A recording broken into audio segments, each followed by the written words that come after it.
আসসালামু আলাইকুম। আমি আজকে দেখাবো ওয়ার্ডপ্রেসে কিভাবে থিম সেটআপ দিতে হয় বা থিম নিয়ে কাজ করতে হয়। প্রথমে আমাদের ড্যাশবোর্ডে যেতে হবে।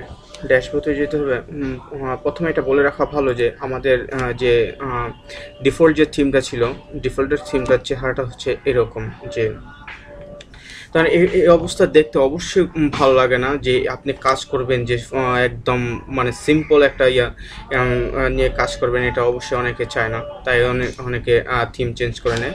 তো থিমটা চেঞ্জ করতে হলে যা যা লাগবে, প্রথমে আপনি অ্যাপিয়ারেন্সে যেতে হবে। অ্যাপিয়ারেন্স থেকে থিমে যাবেন।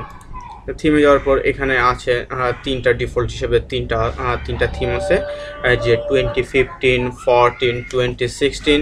আপনি ইচ্ছা করলে এখান থেকে থিম নিজে অ্যাড নিউ করতে পারবেন, আর নতুন নতুন থিম দেখতে পারবেন। এখান থেকে অ্যাক্টিভেট করতে পারেন ইচ্ছা করলে। এখানে এখানে যে থিমগুলো আছে, অনেক থিম আছে, আপনি যেটা ভালো লাগে সেটা আপনি নিয়ে নেবেন। আপনি এডুকেটেড নিয়ে থিম করতে পারেন, ইনস্টল করতে পারেন। ফার্স্ট টাইমে ইনস্টল করলাম। ইনস্টল একটু সময় লাগবে, যে এটা ইনস্টল হয়ে গেলে অ্যাক্টিভেট করে দিতে হবে। হ্যাঁ, আমার ইনস্টল হয়ে গেছে, অ্যাক্টিভেট করে দিলাম।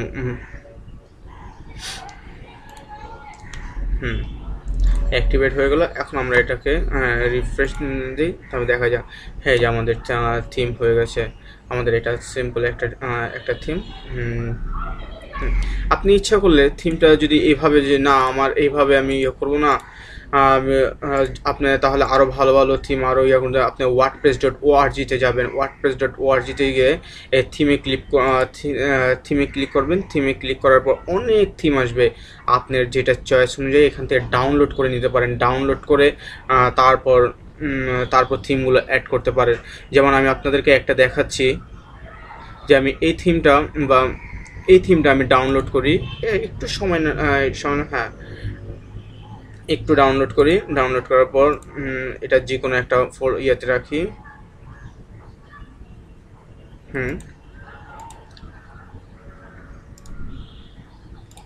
এটা আমি ডেস্কটপে রাখলাম।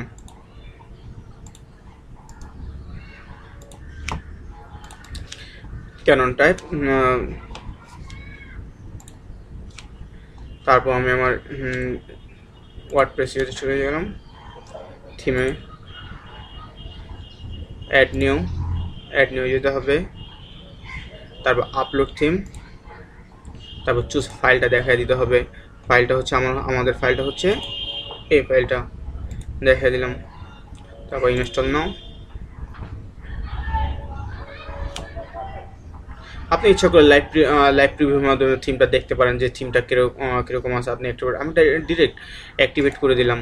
অ্যাক্টিভেট করে দেখা যাবে। না হলে থিমটা আপনার যদি ভালো না লাগে, থিম এইভাবে করে আপনি যেইটা আপনার কাছে সবচেয়ে ভালো লাগে শ্যুট করে, সেটাই আপনি থিমটা চেঞ্জ করে নিতে পারেন। এই যে আমি যে থিমটা নিয়েছি, এই থিমটা হচ্ছে এইটা। আপনি তারপর কাস্টমাইজ করতে পারেন এখান থেকে। তারপর কাস্টমাইজ করার অপশন আছে। আপনি এখানে কালার চেঞ্জ করতে পারবেন, হেডারে ইমেজ দিতে পারবেন, তারপর ব্যাকগ্রাউন্ডে ইমেজ দিতে পারবেন, মেনুগুলো এখানে সেট করতে পারবেন এখান থেকে। তারপর সাইট আইডেন্টিফাইয়ের মধ্যে রিয়াল কোডিং, এই যে আমার এটা নাম হচ্ছে রিয়াল কোডিং। আপনারা ইচ্ছা করলে যে কোনো নাম দিতে পারেন। আপনি ইচ্ছা করলে টিউটোরিয়াল দিতে পারেন। তারপর যা মন চায় আপনাদের যেটা সাইট কোডিংটা আপনাদের যেটা হবে, এখান থেকে আপনারা কাজ করতে পারবেন। আপনারা ইমেজ এখান থেকে সিলেক্ট করে দিতে পারবেন। এই যে আমি সাইট কোডিং টিউটোরিয়ালটা দিয়েছি, আমাদের টিউটোরিয়াল হিসেবে এসে পড়েছে। আশা করি আপনাদের ভালো লাগছে। আমাদের সাথে থাকবেন, পরবর্তীতে আবার মেনু নিয়ে কাজ করব। Thank you.